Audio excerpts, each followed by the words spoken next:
नमस्कार दोस्तों, स्वागत है मेरे चैनल द फैक्ट टीवी में। गंगा सागर भारत के तीर्थों में एक महातीर्थ है। गंगा जी इसी स्थान पर आकर सागर से मिलती है।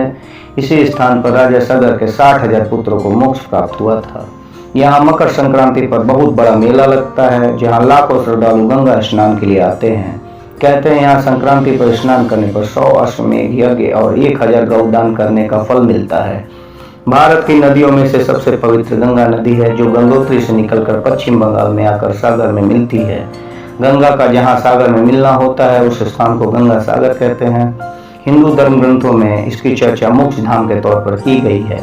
पश्चिम बंगाल के दक्षिण 24 परगना में जिले में स्थित इस तीर्थ स्थल पर कपिल मुनि का मंदिर है, जिन्होंने भगवान राम के पूर्वज और इक्ष्वाकु वंश के राजा सागर के 60,000 पुत्रों का उद्धार किया था। मान्यता है कि यहाँ मकर संक्रांति पर पुण्य स्नान करने से मोक्ष का मार्ग प्रशस्त होता है। हर किसी को यहाँ आना नसीब नहीं होता। इसकी पुष्टि एक प्रसिद्ध लोकगीत से होती है, जिसमें कहा गया है, सारे तीर्थ बार बार, गंगा सागर एक बार। हालांकि यह उस जमाने की बात है जब यहाँ पहुँचना बहुत कठिन था। आधुनिक परिवहन और संचार साधनों में अब यह आना बहुत सुगम हो गया है।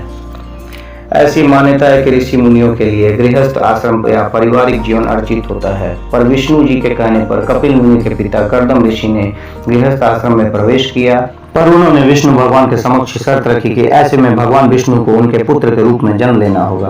भगवान विष्णु ने शर्त मान ली और कपिल मुनि का जन्म हुआ। फलतः उन्हें विष्णु का अवतार माना गया। आगे चलकर गंगा और सागर के मिलन स्थल पर कपिल मुनि आश्रम बनाकर तप करने लगे। इस दौरान राजा सागर ने अश्वमेध यज्ञ आयोजित किया। इसके बाद यज्ञ के अश्वों को स्वतंत्र छोड़ा गया। ऐसी परिपाटी है कि जहाँ से यज्ञ के अश्व गुजरते हैं उस राज्य को उसकी अधीनता करनी पड़ती है। अश्वों को रोकने वाले राज्य को युद्ध करना पड़ता है। राजा सागर ने यज्ञ अश्वों की रक्षा के लिए उनके साथ अपने 60,000 पुत्रों को भेजा। अचानक यज्ञ अश्व गायब हो गया। खोजने पर यह अश्व कपिल मुनि के आश्रम में मिले। फलतः सागर पुत्र साधनारत ऋषि से नाराज हो उन्हें अपशब्द कहने लगे। ऋषि ने नाराज होकर उन्हें शापित किया और उन सभी को अपने नेत्रों के तेज से भस्म कर दिया। मुनि के श्राप के कारण उनकी आत्मा को मुक्ति नहीं मिल सकी। काफी वर्षों के बाद राजा सागर के पौत्र राजा भागीरथ कपिल मुनि से माफी मांगने पहुंचे। कपिल मुनि राजा भागीरथ के व्यवहार से प्रसन्न हुए। उन्होंने वहां गंगा जल से राजा सागर के 60,000 पुत्रों के मोक्ष की प्राप्ति का रास्ता बताया। राजा भागीरथ ने अपने अथक प्रयास और तप से गंगा को धरती पर उतारा और अपने पूर्वजों को उनकी आत्मा की मुक्ति और शांति की रास्ता प्राप्त कराई।